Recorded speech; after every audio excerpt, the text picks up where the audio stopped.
3 seconds after my brother slapped me across the face in front of 280 guests, I thought the worst part was over. I was wrong. Because the woman who stood up from the governor's table wasn't there to stop the humiliation act. She was there to reveal why my family had spent 8 years trying to erase me. My brother thought he was exposing the family's failure. What he didn't know was that a state investigation, dozens of hidden records, and one little girl's unanswered letters were about to expose him instead. My name is Celeste Whitmore, and the night my brother told me I didn't belong at my father's birthday gala was the same night everyone learned who really didn't belong there. Chapter 1. The night my brother decided Torres Memi, name is Celeste Whitmore, and I was 38 years old the night my brother slapped me in front of 280 people and made the biggest mistake of his life.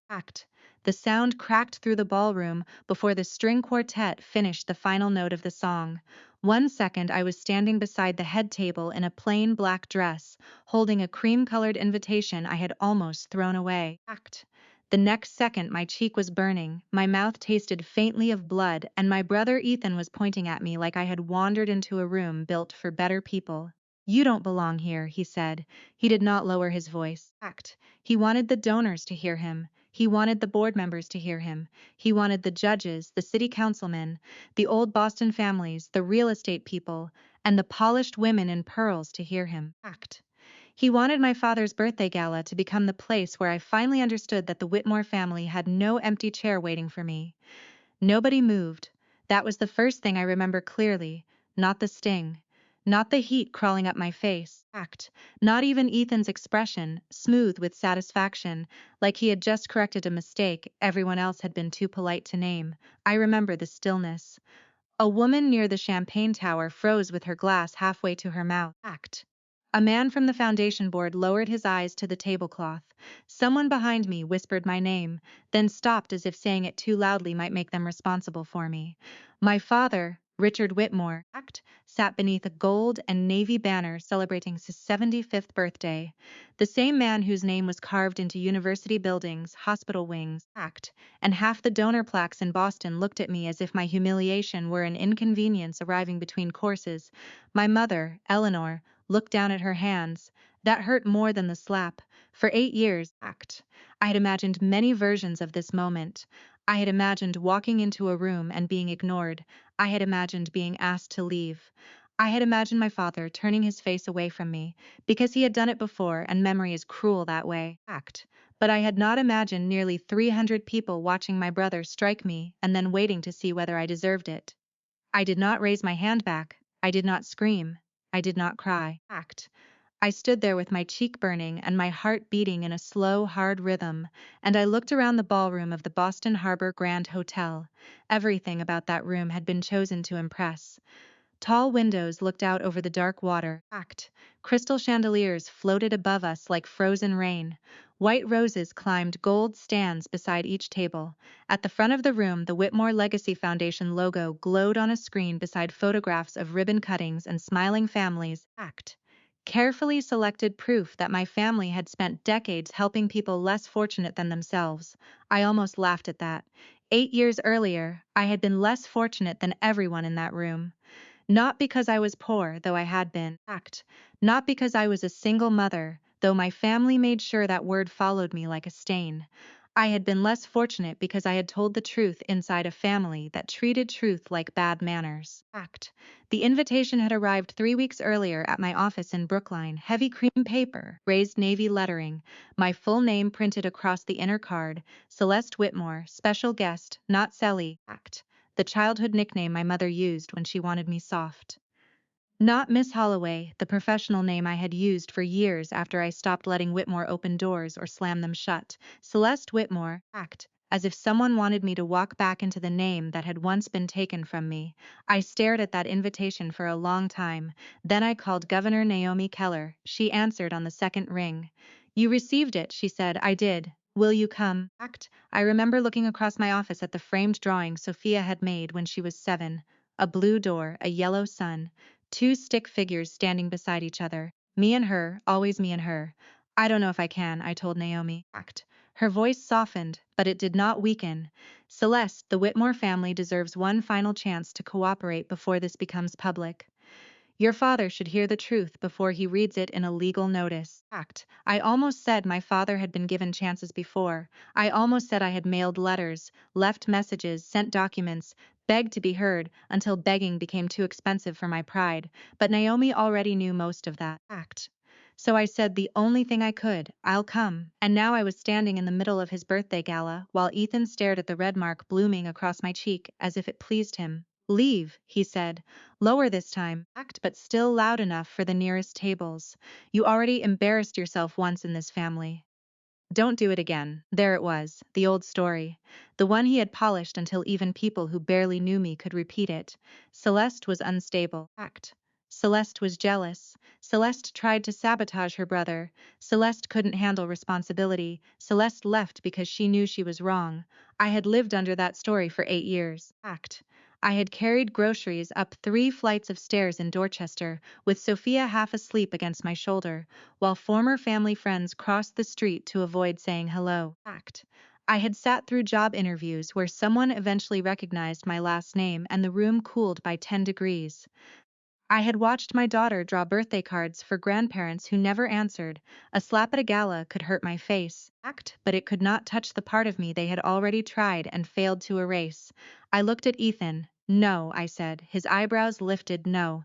The word was quiet, but it was the first thing in that room that did not belong to him. His smile thinned. Act. Excuse me, I said. No, I already left once. That was the favor I gave this family. Tonight I'm staying. A small sound moved through the room, not a gasp exactly, more like the room had inhaled and forgotten how to exhale. Ethan stepped closer. He was 42, handsome in the expensive way men become when other people manage their image for them. Perfect tuxedo, perfect haircut, perfect smile when cameras were near. He had spent his life being treated as the natural heir to everything my father built, and he wore expectation like a tailored jacket. You are not turning Dad's birthday into one of your scenes, he said. My father shifted in his chair but did not stand. That was the second thing I remember clearly. He could have said, Ethan, stop. He could have said, Celeste, are you hurt? He could have said anything. Instead, Richard Whitmore watched his son manage the problem. My mother's fingers trembled around her napkin. She still did not look up. I thought of Sophia then, 12 years old now, old enough to understand silence. Old enough to notice empty seats at school concerts, old enough to ask once, very carefully, if being quieter would make her grandparents want to know her. I had lied to her that night. I had told her some adults needed time. The truth was worse.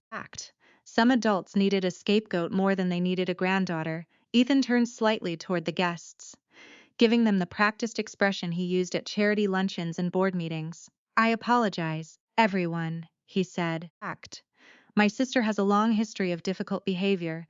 We hope tonight could be peaceful. My sister, the words landed wrong.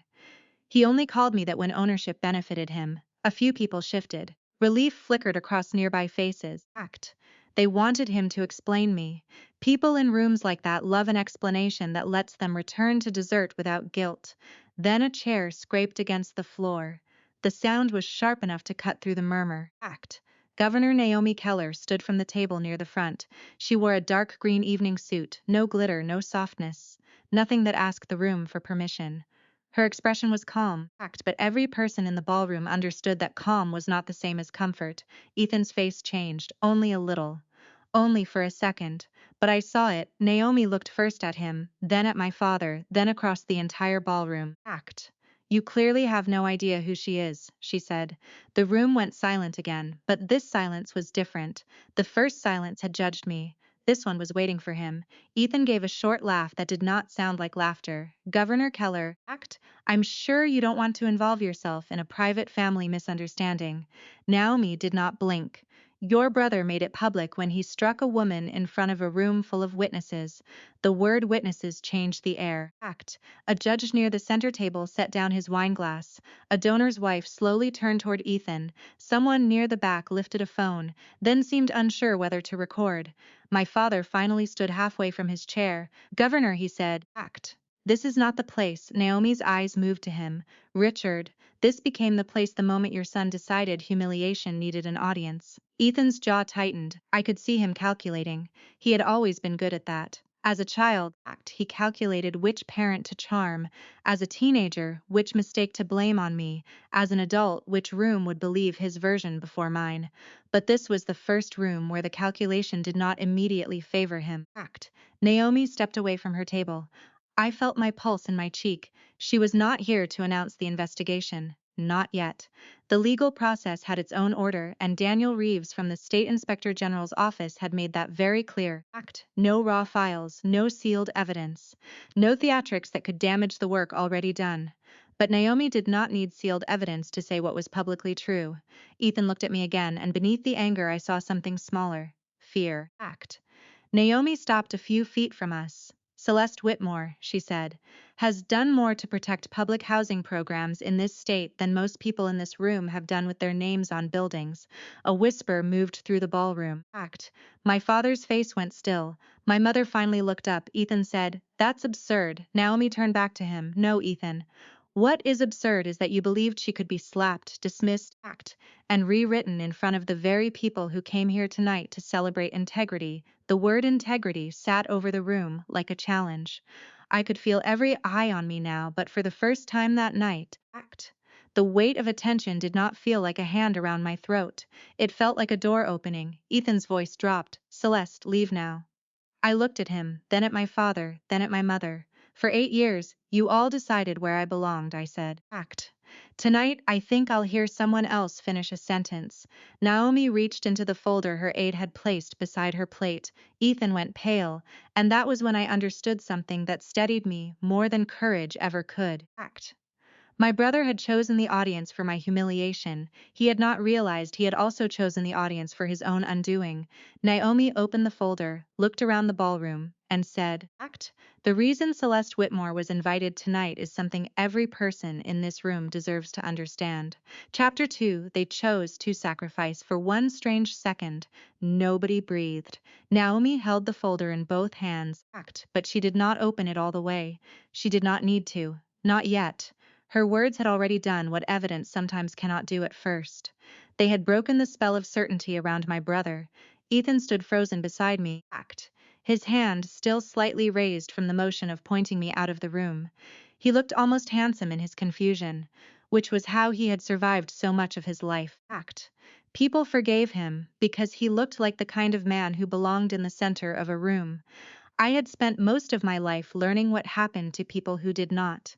The first time I understood that Ethan would always be believed over me. I was 10. My mother had a porcelain vase in the front parlor, pale blue, painted with tiny white birds. She said it had belonged to her grandmother and that we were never to touch it. Ethan touched it anyway.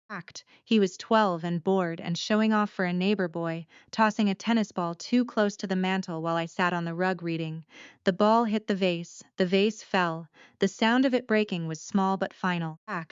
Ethan looked at me before he looked at the pieces. When my mother ran in, he said I had bumped the table. I still remember how quickly the room accepted it.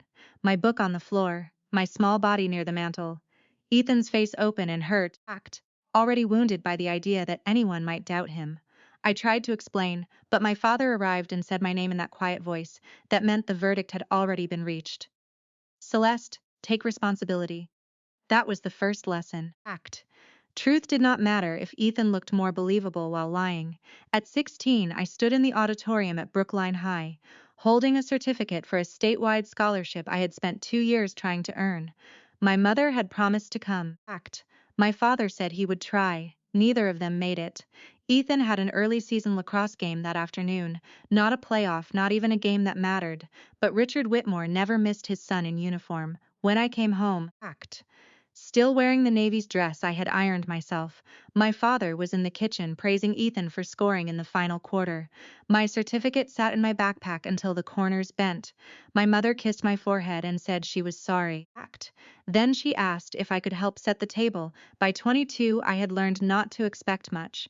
I organized a neighborhood literacy project through my college fellowship, raised money for books, coordinated volunteers, and built reading corners in 3 community centers. Ethan came to the closing reception 15 minutes before the end, shook the director's hand, made a joke about Whitmore family values, and the local paper printed his photo the next morning under the headline about young philanthropists continuing a family legacy. I was in the background of the picture, half hidden behind a stack of donated books. That was our family in one photograph, Ethan in focus. Me, useful and unseen. So when Naomi said the room deserved to understand why I had been invited, I thought of all the moments that had trained me to expect disbelief before I even opened my mouth. But the real break came in 2017. Back then, I worked in the outreach office of the Whitmore Legacy Foundation. Not a leadership role, not a title my father introduced at dinners. I handled grant follow-ups, site photos, tenant communications, meeting notes, the kind of work rich people called administrative until it saved them from lawsuits. Whitmore Legacy Foundation had been my father's pride. Its brochures were beautiful. Smiling families outside renovated apartment buildings, children in after-school programs, veterans in freshly painted community rooms. Words like dignity, stability, opportunity, printed in tasteful fonts. I believed in it once. That is the part people forget. I did not go looking for a scandal because I hated my family. I went looking through files because an elderly man named Walter Briggs called the office 3 times in 1 week about a ceiling leak that had supposedly been repaired months earlier. His voice was embarrassed every time, like asking for what he had been promised made him ungrateful. Then Melissa Carter sent photos from Evergreen Terrace. Water stains over her son's bunk beds. A kitchen wall where fresh paint covered mold so thinly you could still see the dark blooming underneath. A repair invoice in our system marked completed and paid.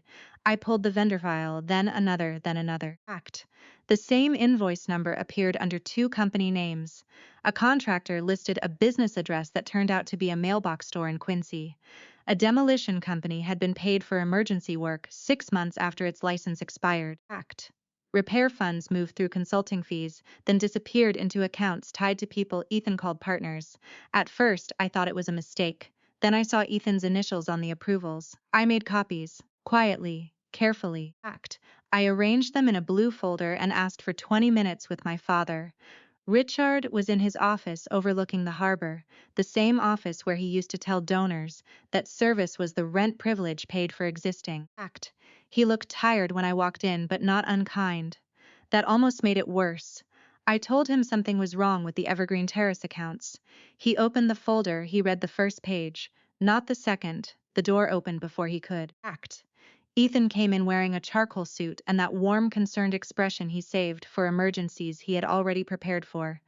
Dad, he said gently, I think we need to talk about Celeste. The shift happened so fast I barely understood it while it was happening. Ethan said I had been difficult for months. He said I was angry about not being promoted.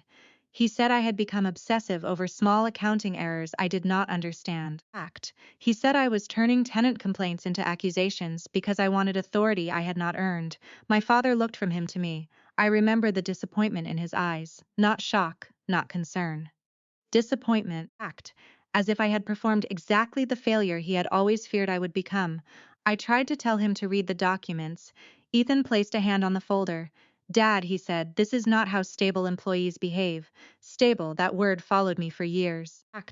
At the board meeting 2 days later, Patricia Monroe sat 3 seats down from my father. She had known me since I was a child. She had once sent me a graduation card with $20 inside and a note saying I had a good heart. In that meeting, she would not meet my eyes. The board accepted Ethan's recommendation for an internal review. By Friday, my badge no longer worked. By Monday, my email access was gone. By the end of the week, my father told me not to come back to the house until I was ready to apologize to Ethan and stop embarrassing the family. Sophia was 4 years old then. She did not understand the word exile. She understood smaller things. That grandma stopped answering FaceTime. That grandpa did not come to her preschool Thanksgiving breakfast. That the Christmas card she covered in stickers never got a reply.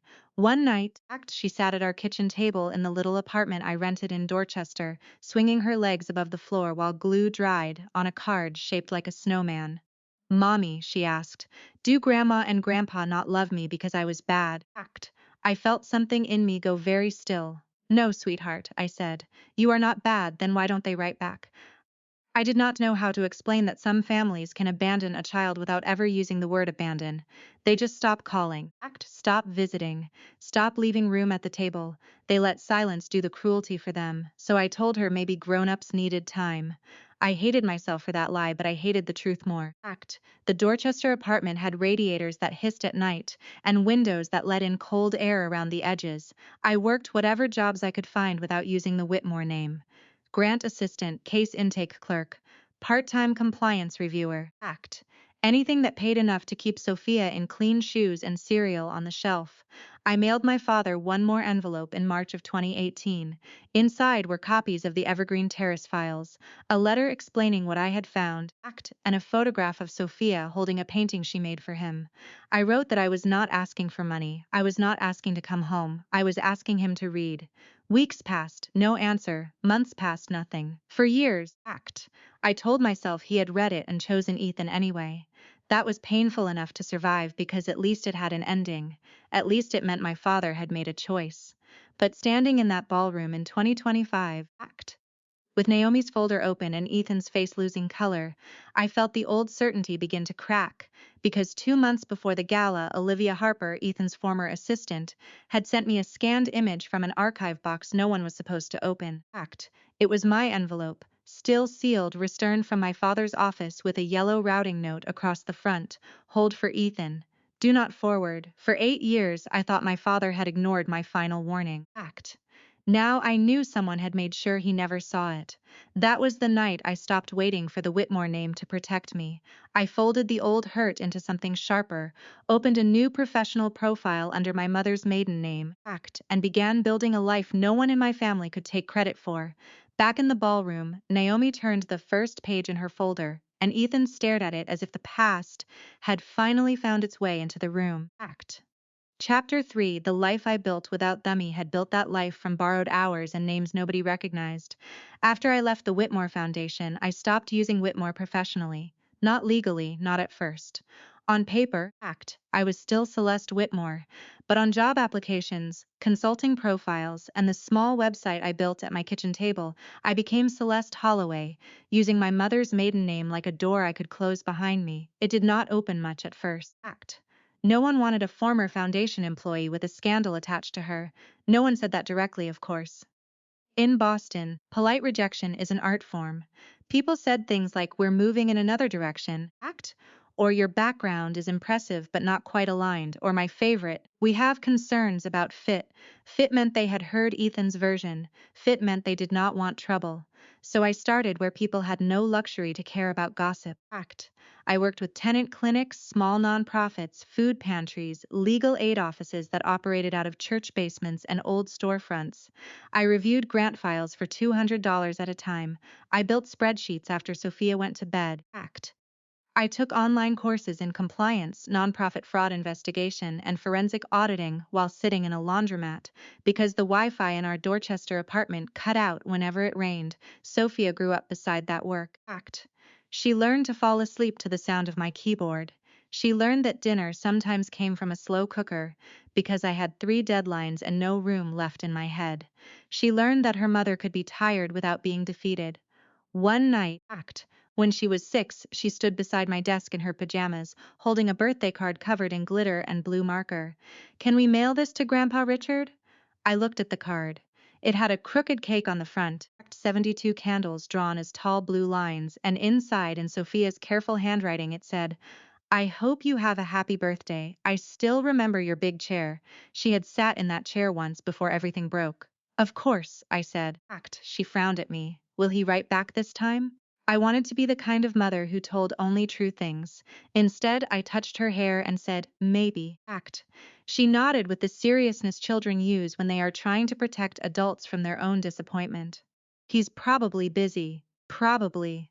We mailed it the next morning. No answer came. That happened again the following Christmas, and the birthday after that. Pictures, cards, small letters, one drawing of a family standing under a yellow sun. Sophia always included my parents, even after I stopped suggesting it. But by the time she was 9, something changed. She brought me a new drawing from school, a family portrait in crayon. There was a house, a tree, me, Sophia, and a blue door. The spaces where grandparents should have been were empty. I looked at the page for too long. Sophia watched me. I didn't forget them, she said softly. I just didn't know where to put them. That sentence did something to me no courtroom ever could. It made me stop hoping for an apology and start building a life where my daughter did not have to audition for love. The work slowly grew. A neighborhood clinic referred me to a housing nonprofit. The housing nonprofit referred me to a community development group. One case became 3, 3 became 10. I learned that fraud rarely begins with a villain twirling a mustache. It begins with a missing receipt, a vendor who always gets paid first. A repair marked complete while a child still sleeps under a leaking ceiling. That was how Melissa Carter found me. She lived at Evergreen Terrace with her 2 sons, Marcus and Jaden, in a second-floor apartment where the kitchen wall bubbled every time it rained. The management company told her the repairs had been completed. The foundation report said the same thing. Paid, inspected, closed. But Melissa sent me pictures. One showed a black stain spreading behind her stove. Another showed a towel stuffed along the window frame. The third showed her youngest son sitting on the bottom bunk with an inhaler in his hand. When I met her outside the building, she folded her arms tight across her chest like she had learned not to expect help without a catch. You're from the city? No, the foundation? No, then why are you here?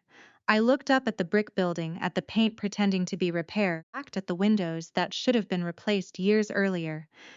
Because someone paid for this work, I said, and someone lied about doing it. She stared at me for a long moment, then she said, "Good. Because I am tired of being told to be grateful for mold." Walter Briggs lived 2 floors above her. He was 71, a Vietnam veteran with a bad knee and a habit of apologizing before asking for anything. His ceiling had been patched so many times it looked like a map of surrender. "I don't want to cause a problem," he told me. "You're not causing one." He gave me a tired smile. "Miss Holloway, when you're old and broke, people act like breathing too loud is causing a problem." I carried that line with me for months. Melissa and Walter were not numbers. They were not file entries or grant deliverables. They were the reason I kept digging when the work became dangerous. Because every missing dollar had a face, and every forged inspection meant someone had been left to live inside a lie. By 2022, I had enough of a reputation that people stopped asking why I did not use my family name. They just called when money disappeared. I helped a youth arts program recover stolen funds. I helped a veterans housing group stop a contractor from billing twice. I testified quietly in administrative reviews, never seeking cameras. Never using the Whitmore name. Then Grace Holloway called. She was not related to me, though we joked once that the universe had a strange sense of timing. Grace had been the chief financial officer at Whitmore Legacy Foundation until she resigned in 2021. I had not spoken to her since the year I was fired. Her voice was lower than I remembered. "Celeste, I owe you an apology." I sat very still at my kitchen table. Sophia was doing homework in the next room. For what? For knowing enough to be worried and not enough to be brave. Grace told me she had seen irregularities after I left. Different vendors, same patterns. She had asked questions and been told Ethan had everything under control. When she pushed harder, her responsibilities shifted, then shrank, then vanished. "I should have backed you in 2017, she said. "Yes," I said, because softness would have been dishonest. There was a long silence. "I have records."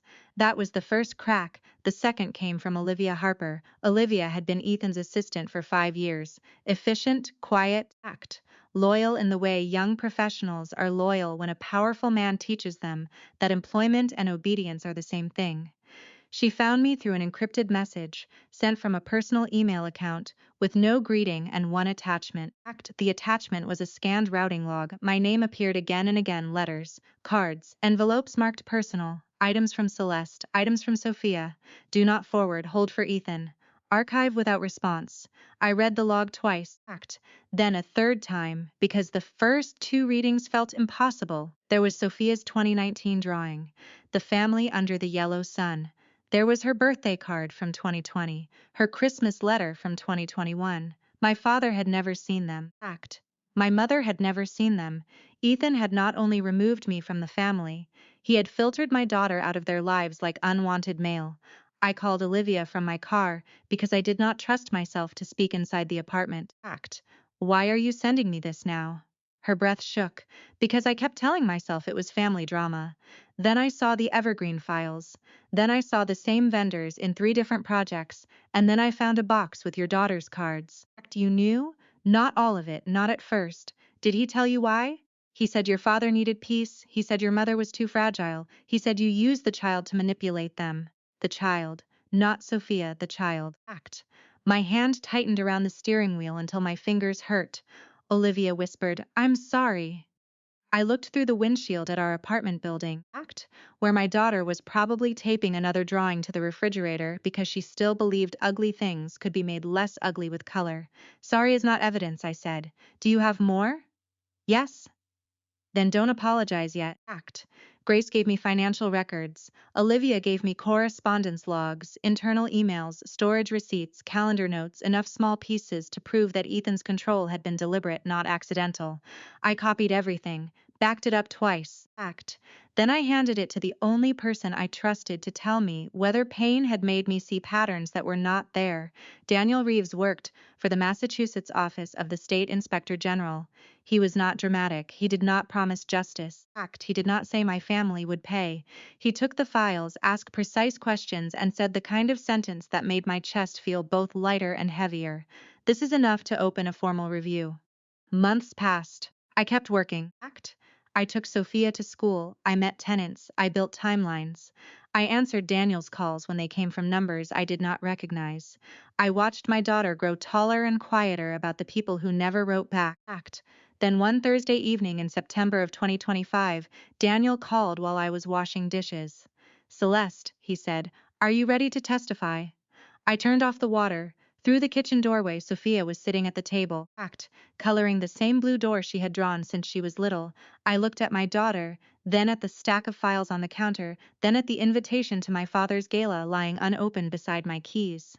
Yes, I said, and for the first time in 8 years I meant it without shaking. Chapter 4 The truth they couldn't hide anymore. By the time Naomi's folder opened in that ballroom, every year I had survived outside my family seemed to arrive with it. Ethan tried to laugh. It came out thin. This is ridiculous, he said. Governor Keller, whatever my sister told you, I hope you understand she has spent years trying to punish this family. Naomi looked at him the way people look at a locked door after they have already found the key. Your sister did not come to me, she said. The records did. A murmur moved through the room. My father's hand tightened around the back of his chair. My mother's eyes were on me now, wet and confused, as if she had awakened in the middle of a story and could not understand how the ending had reached the table before she did. Naomi turned slightly toward the guests. Celeste Whitmore has assisted multiple community housing organizations across Massachusetts in identifying fraud, recovering misused funds, and protecting tenants from unsafe conditions. Her work helped keep several public housing programs from collapsing under financial abuse. Someone near the board table whispered, Celeste? As if the name belonged to a different woman. As if I had been hiding in plain sight and the room was only now learning how to read. Ethan's face hardened. She reviews paperwork for struggling nonprofits, he said. Let's not turn that into a sainthood. I looked at him and said nothing. That was one of the first things Daniel Reeves had taught me. Do not argue with performance, he had said during one of our meetings. Let documentation answer performance. So I let him speak. Ethan spread his hands, reclaiming the wounded expression that had saved him so many times. Think about this. She disappears for 8 years, refuses every attempt at reconciliation, then arrives tonight with the governor and some dramatic story about corruption. Does no one see what this is? He looked at the donors. It's revenge. That word moved through the room like a match struck in the dark. Revenge. People understood that word. It was clean, simple, easy to file away. A bitter sister, a family feud. An emotional woman returning to damage the brother who had succeeded where she failed. For one old second, I felt the room leaning toward him. Then a man stood from a table near the side entrance. Daniel Reeves was 47, with graying hair, a plain navy suit, and the kind of face that made exaggeration impossible. He did not belong to the glamour of the room. He belonged to procedure, signatures, deadlines, files that did not care about family names. He walked forward holding a slim binder. "My name is Daniel Reeves," he said. "I serve with the Massachusetts office of the State Inspector General." The ballroom went quieter. Daniel continued. "For clarity, no sealed investigative materials are being disclosed here tonight. The documents referenced are public filings, board records, vendor registrations, correspondence logs, and materials already submitted to the appropriate oversight offices. The Attorney General's office has received the full referral packet." Ethan's mouth opened, then closed. Daniel turned one page. "This review did not begin tonight. It began months ago, after multiple irregularities connected to Whitmore Legacy Foundation projects were independently verified." My father looked at Ethan. "What irregularities?" Ethan answered too quickly. "Administrative issues. Nothing more." Daniel did not look at him. The people affected would not describe them that way. Naomi nodded once to her aide. The screen behind the stage changed. Not to a spreadsheet first, to a photograph. A kitchen wall at Evergreen Terrace, paint bubbling in wide dark patches where moisture had pushed through from behind. Then another photo, a towel stuffed beneath a window. Then a child's inhaler on a nightstand beside a bed pushed away from a stained ceiling. A woman at the donor table covered her mouth. I heard Melissa Carter's voice in my memory.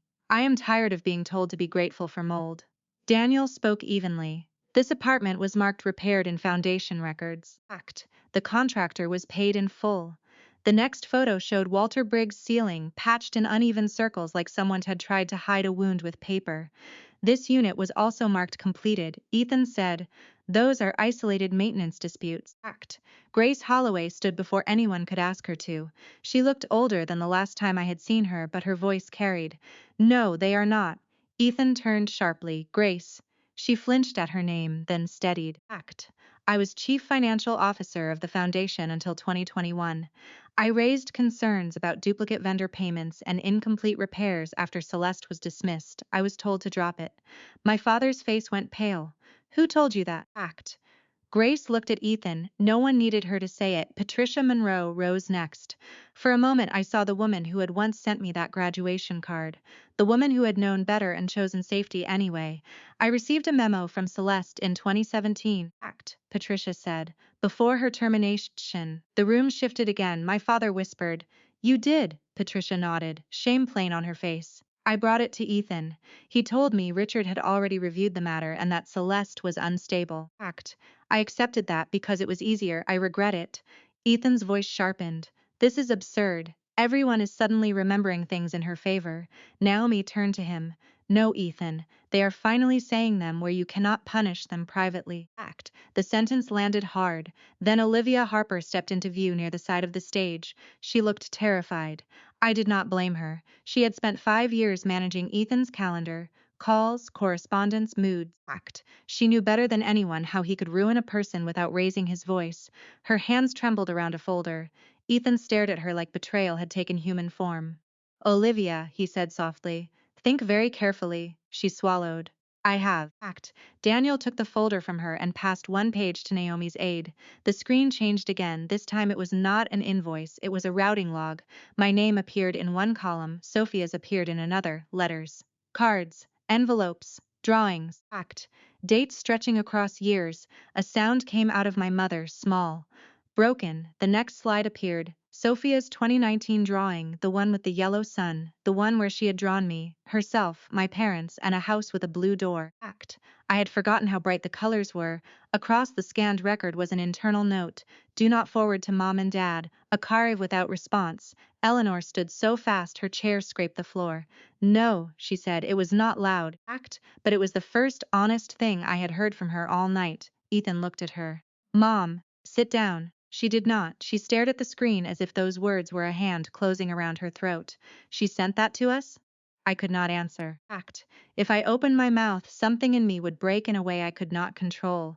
Olivia answered instead. "Yes, Mrs. Whitmore, there were more. Another slide, a birthday card, another, a Christmas letter, another. A photograph of Sophia missing her two front teeth, holding a paper snowflake. My mother covered her mouth with both hands. My father sank slowly back into his chair. For years, I had thought their silence was a choice, and maybe part of it was act, but not all of it. Ethan had not only stolen my place in the family, he had edited my daughter out before she was old enough to understand she had been erased. The room changed then. I felt it before I saw it. Act. The donors stopped looking at me like a problem and started looking at Ethan like a liability. A judge near the center table removed his glasses and set them on the table with deliberate care. Board members leaned toward each other in urgent whispers. Act. Frank Delaney, one of the foundation's largest donors, sat with his jaw tight, no longer hiding his disgust. Ethan saw it too. His mask slipped. "This is being taken out of context," he said. Daniel closed his binder. "Then provide the context." Act. Silence. Naomi looked at Ethan, then at Richard. My father stood again, but this time he did not look like the man whose birthday had been interrupted. He looked like a man staring at the ruins of a house he had insisted was still standing. Act. He turned to Ethan. "How much of this is true?" Ethan's eyes moved around the room, searching for an exit that was not a door. His donors, his board, his mother, our father. Me, for once, every face that had protected him was waiting for him to answer. Act. He said nothing, and in that silence the room finally understood what I had known for 8 years. Chapter 5. The night everything changed, then the consequences began moving through the ballroom before anyone took a step. Act. Frank Delaney was the first to stand. He was 68, silver-haired, careful, the kind of donor who had spent decades making sure his money was always photographed on the right side of morality. He looked at Ethan for a long second, Act, then turned to my father. "Richard, my family's pledge is suspended effective tonight." Ethan's head snapped toward him. "Frank, don't be dramatic." Frank's eyes narrowed. "No, Ethan." Act? Dramatic is striking your sister in public and calling financial records a vendetta. What I am being is careful. A second donor leaned toward his assistant and whispered something. Then another. Phones appeared. Not raised to record now, Act, but lowered toward laps, thumbs moving quickly, quiet money leaving the room in real time. The sound was almost nothing, silk, glass, murmurs, chairs shifting, but Ethan heard it. I could see that he did. Panic stripped the last elegance from his face. Act.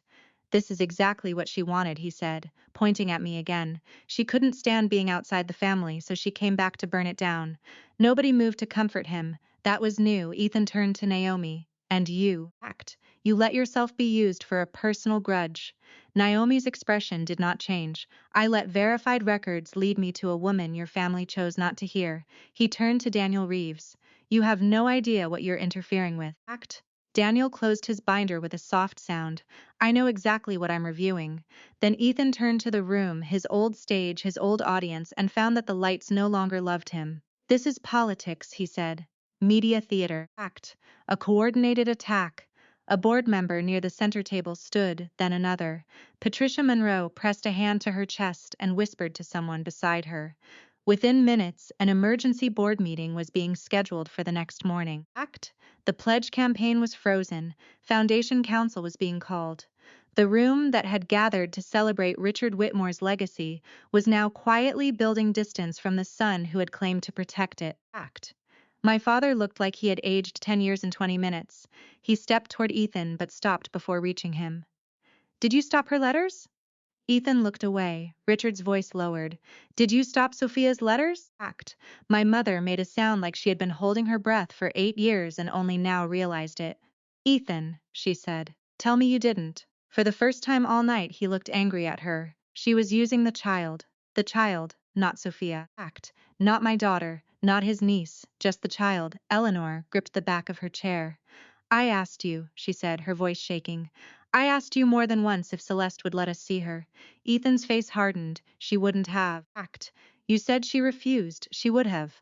"You said she told us to stay away." He did not answer. My mother's tears spilled over. She looked at me across the space between us, and for the first time in years I saw grief without performance. "I tried." Act, she whispered. "I believed him when he said you wanted nothing from us. I wanted to feel relief. I wanted that truth to unlock something clean. But pain is not that obedient. It did not erase the birthdays." Act. It did not give Sophia back the years she spent wondering what was wrong with her. It did not make my mother's silence harmless just because someone else had helped create it. I said quietly, You could have asked me. She flinched. Act. Richard turned toward me then. His face was gray, his eyes fixed not on the screen, not on Ethan, but on me. I chose the child who made the story easier, he said. No one spoke. He swallowed. Act. I chose the son who sounded certain over the daughter who brought evidence. I told myself it was leadership, it was cowardice. Those words should have healed me more than they did. For years I had imagined my father admitting he was wrong. Act. I had imagined it as a door opening, light pouring in, everything that had been frozen inside me finally thawing. But standing there with my cheeks still throbbing and Sophia's old drawings glowing on a screen behind him, act. I understood that recognition is not the same as repair. It is only the first honest brick. Ethan laughed once, sharp and ugly. Congratulations, Celeste. You got what you wanted. You got your revenge. Every eye returned to me. Act. That was the moment he needed. One last chance to make me the villain. One last attempt to convince the room that a woman telling the truth was more dangerous than a man who had buried it. I walked to the edge of the stage, not fast, not dramatically. Act. Just steadily. I picked up the microphone from the podium where my father had been scheduled to give a speech about service, legacy, and family values. My hand shook once, then it steadied. I did not come here for revenge, I said. Act. If I wanted revenge, I would have gone public years ago, when my daughter was asking why her grandparents never wrote back. If I wanted revenge, I would have let Evergreen Terrace become a lawsuit before I ever tried to fix what this foundation broke. Act. If I wanted revenge, I would have let the people Ethan harmed become statistics. The room was utterly still. I came because people with less money than everyone in this room were told to be patient while their apartments leaked, act, while their children got sick, while contractors got paid for work they never finished. I came because my daughter deserved to know that silence is not the price of being loved, act, and I came because I spent 8 years being punished for telling the truth in the wrong family. My voice tightened, but it did not break. Ethan is not being destroyed by me. He is being introduced to his own choices. No one clapped. Act. I was grateful for that. Applause would have made it smaller. Naomi stepped toward me then, holding a plain envelope. Celeste, she said softly, the residents from Evergreen Terrace sent this when they heard you might speak tonight. Act. I took it with both hands. Inside were photographs. Melissa Carter, standing in her kitchen, the wall behind her clean and dry. Her sons smiling from bunk beds under a white ceiling with no stains. Walter Briggs seated beside a new window, act, one hand lifted in an awkward wave. A group of children standing in front of a blue door at the community room, holding a sign that said, "Thank you, Miss Holloway." I pressed my fingers over the photos. Act. That was when the revenge story inside me changed shape. It was not revenge as destruction, it was proof. Proof that I had not disappeared. Proof that kindness done in secret could outlive lies told in public. Act. Proof that my brother had spent years calling me worthless while people he ignored remembered my name with gratitude. I looked at Ethan one last time. You told me I didn't belong here, I said. You were right about one thing. Act. I belong with the people who know what my work is worth. I left before the cake was cut. Behind me, the ballroom filled with consequences. Lawyers were called. Donors withdrew. Act. Board members stopped protecting themselves long enough to protect the institution. By morning, Ethan had resigned before the board could remove him. By the end of the week, the Attorney General's office had expanded the inquiry. Within a month, act. Civil suits were filed, accounts connected to reviewed projects were frozen, and people who had once praised Ethan's leadership suddenly remembered they had always had concerns. That is how rooms like that survive. They do not become moral overnight. Act. They become careful. My father issued a public apology to the Evergreen residents. The first draft said mistakes were made. I refused to help soften it. The final statement said, I failed to listen to the person who tried to warn me. Act. That sentence did not erase the past, but it stopped insulting it. My mother came to Sophia's school art show 3 months later. She stood near the back holding flowers, nervous as a stranger. Sophia looked at me before walking toward her. Act. That look told me everything. My daughter trusted me to protect the shape of her world, so I did. I let Eleanor in slowly. Boundaries clear, visits short, no pretending. My father asked to meet for coffee. I waited 6 weeks before saying yes. Act. When we finally sat across from each other, he did not ask for forgiveness. He asked about Sophia. He asked about my work. He asked what Evergreen Terrace still needed. For the first time in my life, act.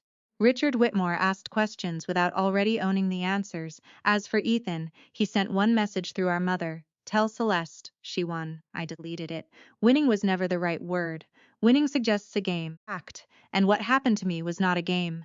It was a family system built on favoritism, silence, reputation, and fear.